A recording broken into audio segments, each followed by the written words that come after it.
مولاي صل وسلم دائما أبدا على حبيبك خير الخلق كلهم.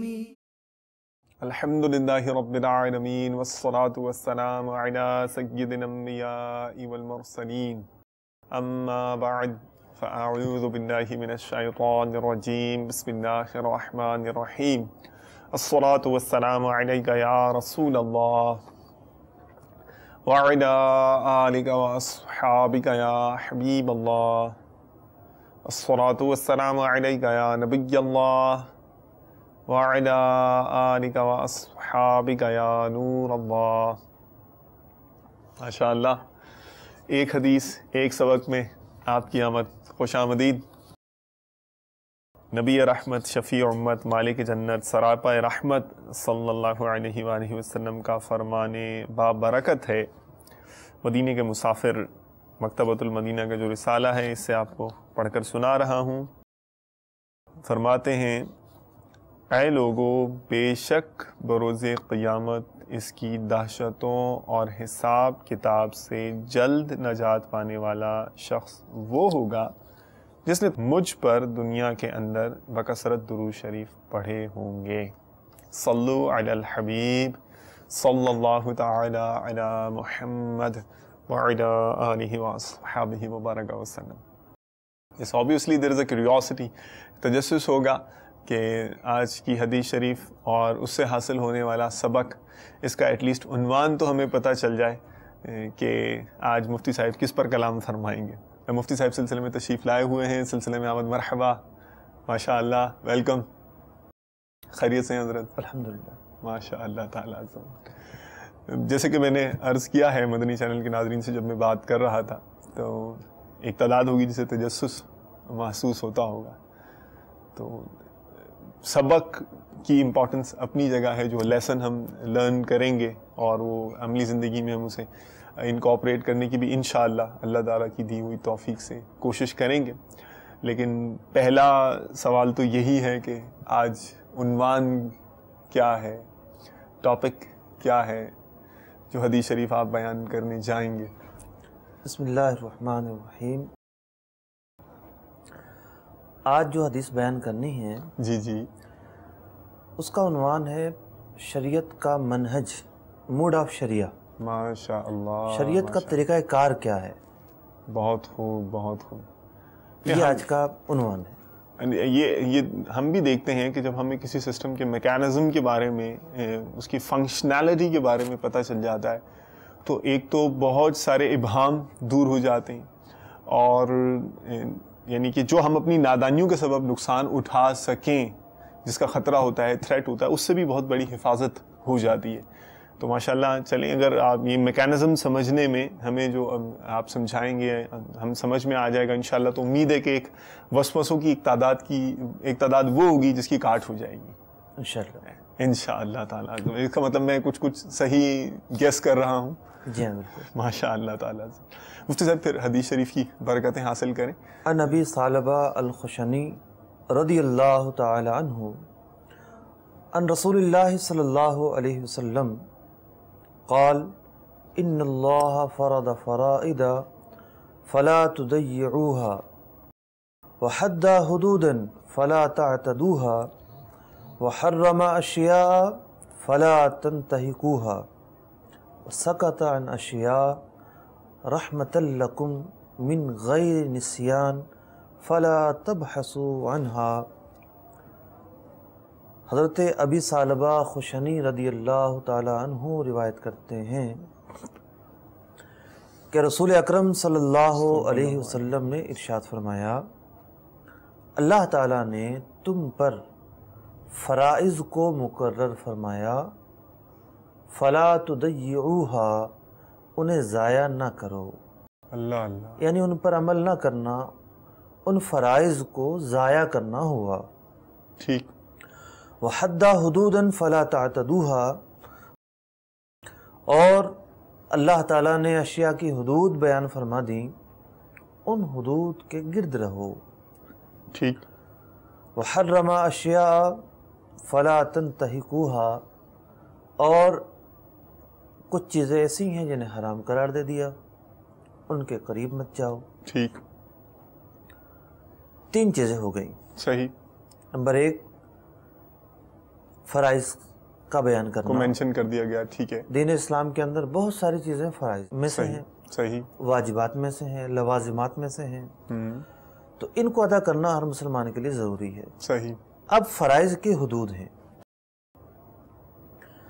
جیسے کہ نماز کی ایک حد ہے ٹھیک ہے، کہ اس حد میں رہا جائے تو وہ نمازی نماز میں ہوتا ہے، اور اگر وہ گفتگو شروع کر دے تو نماز سے نکل جاتا مطلب ہے۔ کچھ لمٹس ہیں، کچھ ڈیفائنڈ لمٹس ہیں، ان کے اندر رہنا، ٹھیک ہے، فرائض بھی ہیں، بہت ساری چیزوں کی لمٹس ہیں، صحیح، جیسے حلال اشیاء کو لے لیجیے آپ، ٹھیک ہے، نکاح، صحیح، ایک وقت کے اندر 4 نکاح الاؤ ہے، لمٹ ہو گئی، ایک لمٹ آ گئی، صحیح، ایک حد بندی آ گئی۔ ٹھیک ہے، روزہ دیکھ لیجیے آپ، صحیح، ایک روزہ ٹائم ایک پیریڈ عبادت ہے، ہے، اس کے صحیح، لیے ایک ٹائم پیریڈ ہے، ٹائم پیریڈ ہے، تو وہ ٹائم پیریڈ ہی جو ہے اس کی ایک حد بندی ہے۔ صحیح، پھر بعض کام روزے میں کیے جا سکتے ہیں، بعض روزے کی حالت میں نہیں کیے جا سکتے، ٹھیک یہ ہے، حلال و سمجھ حرام میں آ میں جائے گا۔ صحیح ہے، تو ایک تو حد بندی، صحیح، اللہ تعالیٰ نے حد بندی بھی بیان فرما دی۔ ماشاء اللہ، وحرم اشیاء، اور بہت ساری چیزوں کو حرام قرار دے دیا۔ یہ 3 باتیں تو ایک کامن چیز ہیں، صحیح ہے، ہر ہی مسلمان اس سے واقف ہے کہ دین اسلام میں کچھ حلال ہے، کچھ کچھ حرام، حرام، اور تمام چیزوں کی ایک حد بندیاں ہیں۔ صحیح، اب جو بات چوتھی چیز ہے وہ بڑی قابل غور ہے، جی جی، اس پہ بڑا ایمفیسائز کر رہے ہیں، اور اسی سے ہم آج کی حدیث سے حاصل ہونے والا سبق بیان کریں گے۔ ماشاء اللہ، ماشاء اللہ، تو میں اور زیادہ متوجہ ہو جاتا ہوں، جی فرمایا، حدیث رسول ہے، متوجہ تو ہر ایک کو ہونا جی چاہیے۔ جی، میں پہلے بھی ہوں، باہر پر باہر انشاءاللہ، وَسَكَتَ عَنْ أَشْيَاءَ رَحْمَةً لَكُمْ، بہت ساری چیزیں ہیں اللہ رب العزت نے ان پر کلام نہیں فرمایا، ٹھیک، سکوت اختیار فرمایا۔ اللہ اکبر، پھر شریعت کس لیے نازل ہوتی ہے؟ صحیح، شریعت اقامت دین کے لیے نازل ہوتی ہے، صحیح، معاشرے کے اندر اللہ تعالیٰ کے احکامات کے تحت افراد پیدا ہوں اور زندگی گزاریں۔ صحیح، اقامت معاشرہ جو ہے اس کا ایک مقصد ہوتا ہے۔ صحیح، تو اب آپ دیکھیں، نزول قرآن کا مہینہ ہے، صحیح، قرآن کی جو آیتیں ان کے مختلف پس منظر ہیں، ٹھیک ہے، ہیں، ایسا ضروری نہیں کہ ہر آیت کسی سوال کے جواب میں آئی ہو، ضروری نہیں۔ صحیح ہے، صحیح ہے، جو اللہ تعالیٰ نے پسند کیا اس کے مطابق حد بندی بیان کی، ماشاء جن چیزوں کو ناپسند کیا انہیں حرام قرار دیا، ٹھیک، اور اللہ تعالیٰ نے اس امت پر رحمت کے لیے ماشاء اللہ، بہت ساری چیزوں پر کلام ہی نہ کیا، اللہ اللہ، ان مطلب کا تذکرہ ہی نہ کیا۔ ماشاء اللہ، the critical thing is that کہ وہ جو جن چیزوں پر سکوت فرمایا گیا ہے، جن چیزوں کو بیان نہیں کیا گیا ہے، اس کی ریزن حدیث میں بیان ہو رہی ہے، ماشاء اللہ، جی جی، فرمایا گیا رحمت لکم، ماشاء اللہ، اس لیے اس پر سکوت اختیار کیا گیا ہے تاکہ تمہارے لیے رحمت ہو، ماشاء اللہ، بہت خوب، تمہارے لیے اجازت ہے اس کے اندر، اس پر عمل کیا جائے گا۔ من غیر نسیان، اللہ کا یہاں سکوت فرمانا، اس چیز کو بیان نہ کرنا، یہ تم پر رحمت ہے، کسی بھول کا نتیجہ نہیں ہے، اللہ اللہ، کسی غفلت کا نتیجہ نہیں ہے۔ بس یہ کاٹ ہو گئی نا، فلا تبحثوا عنہا، ایسی چیزوں کے پیچھے نہ پڑو۔ اللہ اکبر، ماشاء اب اللہ، آپ دیکھیے، جی جی، پہلے تو اس حدیث پر تھوڑا سا میں عرض کروں جی جی، کہ دار قطنی کی حدیث ہے اور اس کے شواہدات بہت زیادہ ہیں، ٹھیک، حدیث حسن ہے جی جی، اور بہت زیادہ شواہدات ہیں، ابو داؤد سے، ترمذی شریف سے، ماشاء اللہ، خود قرآن مجید فرقان حمید کی کئی آیات کے مفہوم سے اس حدیث کی تائید ہوتی ہے ماشاء اللہ، ماشاء کہ اللہ، بہت ساری چیزیں ایسی ہیں جس پر شریعت نے سکوت فرمایا ہے۔ ٹھیک، تو ہمارے آج کی اس حدیث کا عنوان ہے موڈ آف شریعہ، ٹھیک ہے، شریعت کا منہج اور طریقہ کار کیا ہے۔ شریعت کا کہ 4 جو ہے وہ پہلو ہمارے سامنے آئے 4 پہلو سامنے، جی ہاں، کون کون سے مفتی صاحب؟ کہ شریعت بعض چیزوں کو حلال کر دیتی ہے، ٹھیک، بعض چیزوں کو بعض کیفیات، قیودات، حد بندی کے ساتھ مقید کرتی ہے، صحیح، بعض چیزوں کو حرام قرار دیتی ہے، اور بعض چیزوں پر سکوت اختیار کرتی ہے، اس کے بارے میں کوئی ذکر ہی نہیں ہوتا۔ صحیح، تو یہ ذکر نہ کیا جانا جی جی، اللہ کی طرف سے اجازت ہے ایک رخصت ہے کہ اس کا ذکر نہ کر کے بندوں کو رخصت دی گئی ہے. جب نزول قرآن ہو رہا ہوتا ویسے تو سوال پوچھنے کے بہت زیادہ فضائل ہیں. ٹھیک. احادیث میں سوال کے فضائل بیان کیے گئے، صحابہ سے مروی ہیں، لیکن سوال کی مذمت بھی احادیث میں بیان کی گئی. اچھا. ابھی کون سے سوال کی مذمت ہے؟ جی. یعنی جب قرآن نازل ہو رہا تھا، صحیح، لوگ ایسی چیز کے بارے میں جس کا حکم ابھی نہیں آیا ہوتا بارگاہ رسالت میں پوچھنے آ جاتے. ٹھیک. یا رسول اللہ صلی اللہ علیہ وسلم اس کا حکم کیا ہوگا؟ اچھا، کوئی اگزامپل مفتی صاحب اگر اس کو کوٹ کریں؟ بہت ساری مثالیں ہیں، جیسے کہ لوگ پوچھنے آئے روح کیا ہوتی ہے. ٹھیک. یہود پوچھنے آئے. صحیح. آپ نے سکوت فرمایا اور قرآن پاک نے پھر اس کی آیات میں بیان کر دیا. ٹھیک. اور بھی بہت ساری چیزیں ایسی ہیں کہ صحابہ کرام پوچھنے آئے، آپ علیہ الصلوۃ والسلام نے سکوت اختیار فرمایا، قرآن نے آیات نازل فرما دی. ماشاء اللہ. اب نبی اکرم صلی اللہ علیہ وسلم جو خود رؤوف و رحیم ہے، ماشاء اللہ، اس امت کے لیے کڑھن آپ کے دل میں ہر وقت رہتی. ماشاء اللہ. آپ اس بات کو پسند نہ فرماتے ہیں کہ لوگ بہت زیادہ سوال پوچھیں اور ایسا نہ ہو کہ ان کے سوالات کی وجہ سے وہ چیز جس کا حکم بیان نہیں کیا گیا اسے بیان کر دیا جائے اور وہ پھر ضروری ہو جائے. ضروری ہو جائے گی. اوکے. یہ ایک طریقہ کار ہے، شریعت کا ایک پہلو ہے. ٹھیک. خود نبی اکرم علیہ الصلوۃ والسلام کا کیا معمول تھا؟ ایک صحابی نے عرض کیا، یا رسول اللہ صلی اللہ علیہ وسلم کیا حج کرنا ہر سال فرض ہے؟ آپ خاموش رہے. خاموش رہے. جی ہاں. ماشاء اللہ. پھر پوچھا کیا ہر سال فرض ہے؟ ٹھیک. خاموش رہے. جی. پھر پوچھا، آپ نے فرمایا کہ اگر میں ہاں کہہ دیتا تو ہر سال فرض ہو جاتا. تو نبی اکرم علیہ الصلوۃ والسلام کا خاموش رہنا اس امت کو فائدہ دے گیا کہ زندگی میں ایک ہی مرتبہ صاحب استطاعت پر شرائط کے پائے جانے پر فرض ہے. ٹھیک. ایک دفعہ کرنے کے بعد جی دوبارہ سے فرض نہ ہوا. فرض نہیں ہوگا. جی ہاں. صحیح. اس سے مفتی صاحب یہ بھی انڈیکیشن آ رہی ہے کہ الحمدللہ شریعت مطہرہ میں آسانی رکھی گئی ہے، اور یعنی سختی اور شدت والا جو معاملہ ہے یہ اصل میں دیکھیں، ایک تو ہے ہمارے مزاج کس چیز کو سخت سمجھتے ہیں، اور ایک یہ ہے کہ جس چیز کو قرآن نے حرام قرار دیا ہے جی اس کا مطلب یہ ہے کہ اللہ تعالیٰ نے اسے ناپسند فرمایا ہے. ٹھیک. اس سے اللہ تعالیٰ راضی نہیں ہے اس کام سے. ٹھیک. اب وہ بندہ اسے کتنا ہی اچھا سمجھے، جی یہ اس کے نفس کی شرارت ہے. حقیقت وہی ہے جو اللہ نے بیان فرما دی. ماشاء اللہ. بندے کی عقل میں فطور ہو سکتا ہے. جی ہاں. اس کی عقل میں خلل وجہ بن سکتی ہے. جی. اور غلبہ شہوانیت جو ہے اس کی وجہ سے وہ چیزیں اسے بڑی اچھی لگ رہی ہیں. جیسے شرابی کو شراب ایسی لگ رہی ہوتی ہے کہ دنیا میں اس جیسی کوئی لذیذ چیز نہیں ہے، لیکن جب اس کا بڑھاپا آتا ہے تو پھر اسے پتہ چلتا ہے کہ شراب میں کیا تھا. ٹھیک. اپنے بھی ساتھ چھوڑ جاتے ہیں. غلاظت ہی غلاظت ہوتی ہے. صحیح. تو ایک تو بات یہ ہے کہ اللہ تعالیٰ نے حلال و حرام کو بیان فرما دیا. صحیح. اور پھر ہزاروں لاکھوں چیزوں کے بارے میں، بے تعداد چیزوں کے بارے میں خاموشی.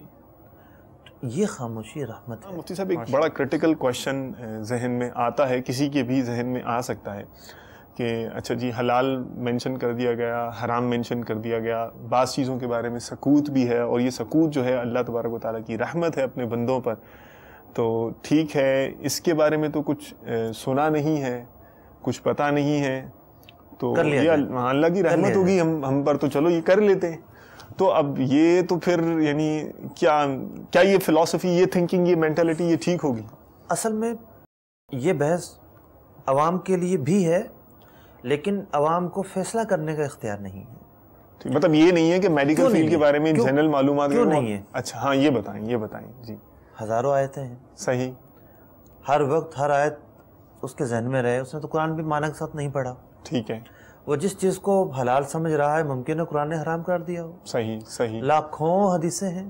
ماشاء اللہ. جس چیز کو وہ حرام سمجھ رہا ہے حلال ہو، حلال سمجھ رہا ہے وہ حرام ہو. ٹھیک ہے. دار و مدار ہے علم پر. اور علم کے جتنے بھی شعبے ہیں ان پر، مثلا ایک عالم تفسیر، عالم حدیث، عالم فقہ، ان سب چیزوں کو ملا کر ایک مکمل عالم دین بنتا ہے. ٹھیک ہے. وہی یہ فیصلہ کرے گا. مطلب کوئی کرائیٹیریا ہے نا. یہ چیز ایسی ہے کہ قرآن نے بیان نہیں کی صحیح، سکوت، احادیث نے بیان نہیں کی سکوت، تو میں یہ عرض کر رہا تھا کہ بعض چیزیں تو ایسی ہیں کہ جن کا اصلاً ذکر ہی نہیں ہے، صحیح، خاموشی، ٹھیک، اور بہت ساری چیزیں ایسی ہیں کہ ان کی اجازت دی گئی لیکن اس اجازت کے اندر کوئی کیفیت بیان نہیں کی گئی۔ اچھا، مثال کے طور پر عمرہ ہے، ٹھیک ہے، آپ پورا سال کیجئے، ماشاء اللہ، اللہ کا ذکر ہے، آپ جو ہے وہ اللہ کا ذکر کسی وقت بھی کیجئے، کسی وقت بھی کر سکتے ہیں، سوائے یہ کہ جہاں ممانعت آ گئی، ممانعت آ گئی، ٹھیک ہے نا، بیت الخلاء میں جا کر کوئی اللہ کا ذکر کرنا چاہے، اب یہاں ایک ممانعت کا پہلو آ گیا، صحیح ہے، صحیح، تو جہاں ممانعت کا پہلو نہ آئے تو اس بعض چیزوں کے اندر حکم تو دیا گیا لیکن اطلاق ہے ان کے اندر، جنرلٹی ہے، بالکل اچھا اچھا اچھا اچھا، کوئی قید نہیں ہے، صحیح ہے، یہ بھی ایک رخصت ہے، اچھا اچھا اچھا، ماشاء اور اللہ، ذکر نہ ہونا یہ بھی ایک رخصت ہے۔ یہ بھی ایک رخصت ہے، جی، اب آتے ہیں سبق کی طرف۔ اچھا، لیکن مفتی صاحب دیکھیں کچھ اگر یہاں ہم جو جنرل ہماری سوسائٹی کے اندر اس طرح کے ٹرینڈز ہیں اگر ان کو بھی ایڈریس کر لیا جائے تو نا کچھ کلیئر اور ہو جائے گا۔ بعض جی جی، پہلے آپ اگر چاہیں تو سبق بھلے بیان کریں۔ مثال کے طور پر بھائی بعض کام ایسے ہیں کہ اب صلاۃ و سلام ہے، صلاۃ و سلام پڑھتے ہیں، کھڑے ہو کر صلاۃ و سلام پڑھ رہا ہے، آپ تو سبق کی طرف چلے گئے۔ اچھا اچھا اچھا اچھا، چلیں فرمائیں، آپ جاری رکھیں جیسا اب سبق اس حدیث سے کیا سیکھنے کو؟ جی جی جی جی، کہ یہ جو ایک سوچ لوگوں کی بعض لوگوں کی بنا دی گئی ہے، اچھا، اجی یہ کام تو شریعت میں ہے ہی نہیں، اس کام کا تو شریعت میں ذکر ہی نہیں ہے، ماشاءاللہ، this thing I want to address، قرآن میں اس کا ذکر ہی نہیں ہے، صحیح ہے، حدیث میں اس کا ذکر ہی نہیں ہے، یہ کہاں سے حلال ہو گئی؟ اچھا اچھا اچھا اچھا، ٹھیک ہے، تو وہ شریعت کے 3 کونوں کو تو دیکھتے ہیں صحیح، اور ایک کونے سے یکسر غافل ہیں۔ ماشاءاللہ، احادیث میں کتنے واضح مفہوم کے اندر فرمایا گیا صحیح، کہ اللہ تعالیٰ نے جس چیز سے سقوط اختیار فرمایا، قرآن نے اس کا ذکر نہیں کیا، حدیث نے اس کا ذکر نہیں کیا، تو وہ اس کے جائز اور حلال ہونے پر دلالت کرتا ہے، ماشاءاللہ، جب تک کہ کوئی ایسی وجہ نہ ہو کہ اسے حرام قرار دیا جائے۔ اچھا اچھا اچھا اچھا، بھئی اذان سے پہلے درود و سلام پڑھنا لے لیجیے آپ، ٹھیک ہے، ماشاءاللہ، اس کی اصل موجود ہے کہ سرکار علیہ السلام پر جی جی، درود پاک پڑھنا عبادت ہے، ماشاءاللہ، ماشاءاللہ، یہ ایک اصل ہے۔ ٹھیک ہے، اب کوئی شخص صبح درود پاک پڑھے، شام کو پڑھے، رات کو پڑھے، دن کو پڑھے، کھڑے ہو کر پڑھے، بیٹھ کر پڑھے، نماز شروع کرنے سے پہلے پڑھ لیتا ہے کہ برکت زیادہ حاصل ہو جائے گی، ماشاءاللہ، نماز اختتام ہوتی ہے اس سے پہلے پڑھ لیتا ہے، دعا سے پہلے پڑھ لیتا ہے، دعا کے بعد پڑھتا ہے، وظیفہ پڑھنے سے پہلے پڑھتا ہے، وظیفہ پڑھنے کے بعد پڑھتا ہے، شریعت نے کوئی روک ٹوک نہیں لگائی۔ اسی طریقے سے اگر وہ اذان سے پہلے بھی پڑھ لیتا ہے، اللہ اللہ، اگر تو قرآن نے منع کیا ہوتا ہم کہتے ٹھیک ہے، ماشاءاللہ، حدیث نے منع کیا ہوتا ہم کہتے ٹھیک ہے۔ ماشاءاللہ، جب قرآن و حدیث کی تعلیمات ہمیں یہ بتا رہی ہیں کہ شریعت جن چیزوں میں روک ٹوک نہ لگائے، صحیح، سقوط اختیار کرے، تو وہاں جانب اباحت کو ترجیح ہوتی ہے، ماشاءاللہ، وہاں حلت کا حکم ہوتا ہے، پرمیزیبلٹی، جائز ہونے کا حکم ٹھیک ہوتا ہے، ہے، ٹھیک ہے، ٹھیک، وہاں یہ نہیں کہہ دیا جاتا یہ تو جی شریعت میں کہیں بھی نہیں ہے۔ یہ شریعت کا جو فلسفہ ہے، شریعت کی جو بنیادی تعلیم ہے، یہ اس کا غلط مفہوم بیان کرنا ہے۔ صحیح، درست مفہوم وہ ہے جو حدیث سے ہم نے بیان کیا، اور اس کی جو شواہدات ہیں تو بہت زیادہ ہیں، ماشاءاللہ، اور کئی حدیثیں میرے سامنے ہیں، ترمذی کی ہے، ابو داؤد کی ہے، اور بہت ساری حدیثیں ہیں۔ ایک اور مشہور حدیث ہے، سرکار علیہ السلام نے ارشاد فرمایا، عن ابی ہریرہ رضی اللہ تعالیٰ عنہ قال سمعت رسول اللہ صلی اللہ علیہ وسلم یقول ما نہیتکم عنہ فاجتنبوہ، جس چیز سے میں منع کروں سے باز آ جاؤ، وما امرتکم بہ فأتوا منہ ما استطعتم، اور جس چیز کے کرنے کا حکم دوں اسے اپنی استطاعت کے مطابق کرو، ٹھیک، انما اہلک الذین من قبلکم کثرت مسائلہم، تم سے پہلے کے جو لوگ تھے صحابہ اکرام علیہم رضوان کو آپ تعلیم دے رہے ہیں، جس چیز کا میں حکم فرماؤں وہ کرو، جس چیز سے باز فرماؤں باز رہو، صحیح، زیادہ سوالات نہ کرو۔ پچھلی امتوں کو کثرت سوال نے ہلاک کیا، اللہ، واختلافہم علی انبیائہم، اور اپنے انبیاء سے اختلاف نے ہلاک کیا۔ تو سرکار علیہ السلام یہ ذہن دے رہے ہیں کہ زیادہ سوال نہ کرو، نزول شریعت کا وقت تھا، ماشاءاللہ، قرآن نازل ہو رہا تھا، صحیح، صحیح، اس وقت سوال کرنا ناپسندیدہ تھا. سرکار علیہ السلام سے آ کر اس قسم کے سوالات، ہاں باہم صحابہ جو علم دین سیکھنے کے لیے سوالات کرتے تھے اس میں کوئی ممانعت نہیں تھی. تو شریعت کا ایک فلسفہ، ایک مفہوم یہ سامنے آیا، آج کا سبق یہ سامنے آیا کہ جن چیزوں پر قرآن و حدیث نے سکوت کیا ہے وہ حلال و جائز ہوتی ہیں. ماشاء اللہ تعالیٰ. جس پہلو کو میں نے ایڈریس کرنا تھا وہ صلاۃ والسلام والا، میں نے جیسے عرض کیا تھا کہ کھڑے ہو کر صلاۃ والسلام پڑھنا، اس بارے میں بھی کچھ آپ مدنی پھول عطا فرما دیں. کھڑے ہو کر پڑھنا، جی پہلے تو آپ یہ سمجھیے کہ ہر چیز کو فرض اور واجب سمجھ کر کیا جائے، یہ ایسا نہیں ہے ہماری شریعت میں. ٹھیک. بہت ساری چیزیں ایسی ہیں وہ اپنی سہولت کے مطابق کی جاتی ہیں. صحیح. اور بہت ساری چیزیں ایسی ہیں جو ایک عادت اور رواج کے مطابق کی جاتی ہیں. صحیح. نبی اکرم علیہ السلام کی زندگی کی میں مثال دیتا ہوں. جی جی. کہ آپ علیہ السلام جن چیزوں کو بطور عبادت کے کیا کرتے تھے وہ چیزیں سنت موقدہ بن گئیں، واجب کے قریب تک پہنچ گئیں. آپ علیہ السلام جو چیزیں بطور عادت کیا کرتے تھے صحیح، وہ سنن زوائد کے ہیں، کیونکہ آپ علیہ السلام کی پیروی کی جانی ہے، ماشاءاللہ، آپ کی سنتوں کو ادا کیا جانا ہے. ماشاءاللہ. تو آپ کی بطور عادت کے کیے گئے جو اعمال ہیں ان پر بھی ثواب ہے. ماشاءاللہ. سنت سمجھ کر کیا جائے. ٹھیک. مثلا سیدھے ہاتھ سے کام کرنا، ٹھیک. سیدھے پاؤں سے جوتا پہننا، ماشاءاللہ. الٹے پاؤں سے نکالنا، صحیح. یہ امور بطور عادت کے کیے گئے ہیں، ٹھیک. ان پر بھی ثواب ہے. صحیح. سنت کے باب میں ایک بحث ہے، صحیح. بطور عادت بطور عبادت. صحیح. ٹھیک. لیکن ایک نقطہ سیکھنے کو ملتا ہے کہ آپ علیہ السلام بہت ساری چیزوں کو بطور عبادت نہیں کیا کرتے تھے، بطور عادت کیا کرتے تھے. لیکن آپ کا بطور عادت کرنا بھی نیکی قرار دے دیا گیا. صحیح. تو ایک عام مسلمان بھی ایک عمل کر رہا ہے، صحیح. وہ عمل قرآن و حدیث سے ثابت ہے، صحیح. لیکن اس کی ایک عادت ہے. مثال کے طور پر اصحال ثواب ہے. صحیح. ہماری شریعت نے اصحال ثواب کی اصل تو بیان کر دی، ٹھیک. قرآن سے بھی ثابت ہے اور حدیث سے بھی ثابت ہے. جی جی. کہ کوئی مسلمان کوئی عمل خیر کرے تو اس کا ثواب مردوں کو اور زندوں کو پہنچا سکتا ہے، اصل موجود ہے. صحیح. اب اصحال ثواب لوگ اپنی سہولت کے مطابق کرتے ہیں. ٹھیک. مثال کے طور پر جمعرات کے دن کر لیتے ہیں اہتمام کے ساتھ، اور ایک مطلب کہ فاتحہ دلانی ہے جناب. صحیح. تو وہ جو عمل کر رہے ہیں وہ عمل تو ایک نیکی ہے. صحیح. اصحال ثواب ایک باعث ثواب کام ہے. جو اصحال ثواب کر رہا ہے اسے بھی اتنی نیکیاں ملتی ہیں. ماشاءاللہ. لیکن ہماری شریعت نے اصحال ثواب کے تعلق سے کوئی قید بیان نہیں کی کہ آج کروں گا تو ہوگا اور آج نہ کیا تو نہیں ہوگا. صحیح. صحیح. یہ بھی غلط ہے. ٹھیک. اور کوئی یہ کہے کہ جناب اس وقت کیا جائے تو غلط ہے، یہ بھی غلط ہے. ٹھیک ہے. تو اصحال ثواب ایک نیکی، ماشاءاللہ، نیکی تو بیان کر دی گئی، ٹھیک، لیکن اس کے کرنے کا وقت ہماری شریعت اس سے خاموش ہے. ٹھیک. خاموش ہے تو الاؤڈ. ہماری شریعت کی خاموشی اپنے بندوں کے لیے رحمت ہے. ماشاءاللہ. مثال کے طور پر ایک شخص ہے، وہ اگر کوئی وقت خاص ہو جاتا قبرستان جانے کا، صحیح، اب کسی کو شام کو جانے کا موقع ملتا ہے، صحیح، کسی کو دوپہر کو جانے کا موقع ملتا ہے، کسی کو صبح کو جانے کا موقع ملتا ہے، اور جب بھی جائے وہاں جا کے فاتحہ پڑھے اس کے لیے الاؤ ہے، صحیح، اس کے لیے جواز ہے. صحیح.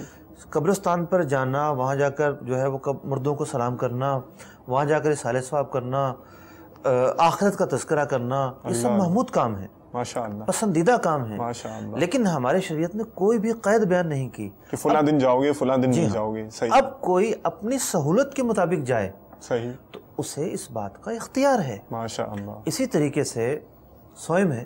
ٹھیک. صوم جو ہے وہ ایک بطور لوگوں کی سہولت کے ٹھیک اختیار کر لیا گیا صحیح. کہ چلیں فوتگی کے وقت سارے اعزاء اقربا رشتہ دار نہیں پہنچ پائے، چلیں اہتمام کے ساتھ صوم کی فاتحہ کر لی جائے، سب پہنچ جائیں گے. صحیح. صحیح. ہو اصحال ثواب رہا ہے، ہو نیکی رہی ہے. کوئی بھی مسلمان یہ نہیں سمجھتا کہ تیسرے دن ہی کریں گے تو صوم ہوگا ورنہ نہیں ہوگا. اتنے مردے ایسے ہیں جن کا صوم دوسرے دن ہوتا ہے. صحیح. ٹھیک ہے. آپ 11ویں شریف کو لے لیجئے. صحیح. 11ویں شریف ربیع الاخر کی 11 تاریخ ہی کو ہوتی ہو، یہ آپ نے کہیں بھی نہیں دیکھا ہوگا. صحیح. مسلمانوں کے گھروں میں اس دن بھی ہوتی ہے،